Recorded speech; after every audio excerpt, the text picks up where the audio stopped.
एडी उधर वधी वई आहे माण्हुनि ॾे हिकिड़ो दफ़ो उधर कराईंदा पोइ ॼण माना। वालेकुम सलाम। अदा अबू चेव तो साबुण त ॾियो।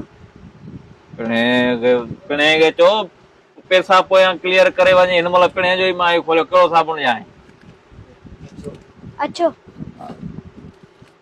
हे साबुण वटि हिकिड़ो मिंट बीहो। हे खयो वञे पिणे खे ॾे वञी उन जो ई मां टोटल पियो कयां पियो। पैसा इलाही थी विया आहिनि तव्हां ॾे, हे क्लियर करे वञो। अचे हे पर्ची ॾेसि वञे चए दुकानदार हे पर्ची ॾिनी अथई। पाण अचे कोन थो ॿारनि खे थो मोकिले रोज़ रोज़।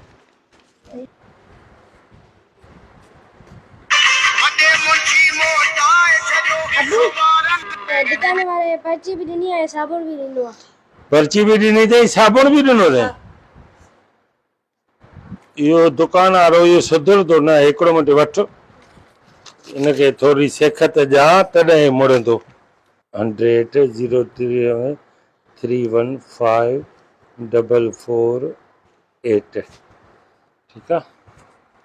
हल इन दुकान वारे खे अॼु ॾिस त सबक़ कहिड़ो थो सेखारियां। रोज़ पर्चियूं थो मोकिले उथ हलिया कागज़ ख़राब थी पियो आहे दुकान वारे जो। जंहिं महिल ॾिस पर्चियूं थो मोकिले मोतबर।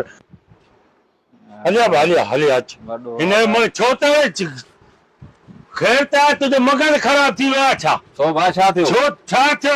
हेॾिया हे साबुण ॾिनो थी न मुंहिंजे ॿार खे। साबुण वठण आयो साबुण ॾिनो मां न को छा बंदूक ॾिनो मां? साबुण ॾिनो थी ऐं हे नंबर छो लिखियो अथसीं फ़ोन नंबर?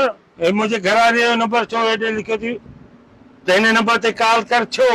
अरे लॻा थो कर। हे मां हे नंबर काढो कंहिं लिखियो नंबर सही? दो नंबर लिखियो आहे। हे तूं लिखियो थी त हे गिहु खीर खंडु तेल इहो मां तोखां सौदो खयो आहे। आख़िर में तूं हे नंबर बि लिखियो आहे जेकॾहिं हिन नंबर ते मुंहिंजो कॉल कर। मां कंहिं महिल आहियां न हाणे मुंहिंजे ॿारनि ॾे तूं नंबर थो मोकिले। मुंहिंजा भाउ मां नंबर न लिखियो आहे। नंबर तो मोकिलियो आहे ॾिस टेड़ा पर लिख जो कर नंबर लिखियो थी। मुंहिंजी राइटिंग ई न आहे। छाजा तोखे पैसा ॾियां तो मां तो कहिड़े कॾहिं खातो जो रखियो आहे त तुंहिंजो हमेशह क्लियर कयो आहे न त तूं हाणे बि तुंहिंजो खातो सॼो लिखियल आहे हेठां अॻे नंबर न लिखिया ई हाणे मुंहिंजी मां चयो ॿार वियो आहे सकर त पोइ नंबर लिखे रहियो थी। मां ॿ नंबर छो लिखंदुसि? पहिरीं ॻाल्हि इहा आहे त मां नंबर लिखी ॾिनई न। अरे अरे मासूम कूड़ ॻाल्हाए खुदा जे असां तूं सौदो कर वठ सौदे जा पैसा मां ईंदो आहियां। अदा तुंहिंजा पैसा आहिनि खातो आहे तूं हुन जा पैसा नंबर न लिखियो मुंहिंजा भाउ नंबर एतिरो लिखियो आहे पंहिंजो नंबर छो जॾहिं तुंहिंजो नंबर मुंहिंजी मोबाइल में सेव आहे त हिन पने ते छो लिखी मोकिलियो? मां न लिखियो आहे न। मां इहो ॾिसो हिन ते लिखियो थी ॻाल्हि घणी विझाई। मां चवां थो तूं असांखे ग़लति थो चवे नंबर हिन लिखियो आहे तोखे शर्म ॿार मासूम कोन ॿुड़ी मारे तूं नंबर थो लिखे। दिमाग़ ख़राब थी वियो आहे पंहिंजे अकल में। हिते सभु पाड़े वारा रहनि था इज़त वारा रहनि था तूं पंहिंजो नंबर लिखियो आहे। भाउ तव्हां पंहिंजा पैसा क्लियर कयो या बदमाशी न कयो हिते? बदमाशी तूं तो करे तभी त सिखंदो कर न बदमाशी तो कर। छो तूं हिसाब किताब थींदो राजूनो फ़ैसिलो थींदो बाक़ाइदे जेको ॾोह ॾंड चटी तोखे भरणी आहे उहा भरी दे। तूं छा कयो? तूं छा कयो तो सौ तो तूं नंबर लिखियो आहे न मां जेको तव्हां उधर करो राजू नहीं कंदो। नंबर जो तूं लिखियो तूं मूंखे व्हाट्सएप कर न तूं मूंखे वॉइस कर न। पन्ने ते नंबर लिखण जो छा मक़सद आहे? मां छा सम्झां? भाउ पन्ने मुंहिंजो खातो खोल मुंहिंजो खातो खोल। पन्ने ते असां नंबर ई न लिखियो आहे। सुञाणी तो असांजे खातो क्लियर करे खातो मुंहिंजो क्लियर कर तूं मूंखे पनो ॾियो खातो जहिड़ी गैरत आहे न टाइम ते पैसा ॾियो। हा तुंहिंजी बि मां ॾिसां थो गैरत ॻाल्हाए थो ख़्याल सां कर छा में छा भला असां ईअं हूं छा? गैरती आहे न। अरे तूं क्लियर कर मां चवां थो टर न कर तूं मुंहिंजो खातो खोल।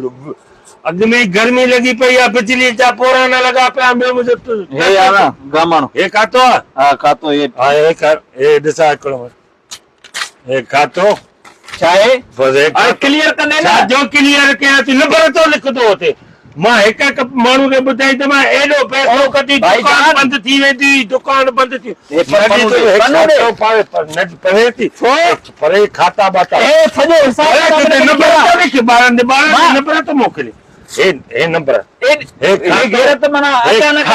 तुंहिंजो खातो हे खाते में ॾंड में खणाए तो पेस्ट परे थी गोल गोल करके टरंदो त मां हल परे थी कर तूं नंबर हथ न लाई परे थी नंबर तो दे परे थी हलो था अहिड़ी ॻाल्हि ॿुध ग़लति तो करे मामो गलत तो करे परे थी ना तो सा अॼु काटी ॾियण वठण दुकानदारी ख़तम आहे पर मुंहिंजे ॿार खे हथ न लाइजो के चिन्ना पैसा ॾियो मारो न अचो हलिया पापा इहा कहिड़ी दादागिरी आहे खातो फाड़ियो वञा सामान बि खणी वा ॾिसां तोखां केरु तो सामान वठे तुंहिंजे कुल्फनि में एल्फी विझी ईंदुमि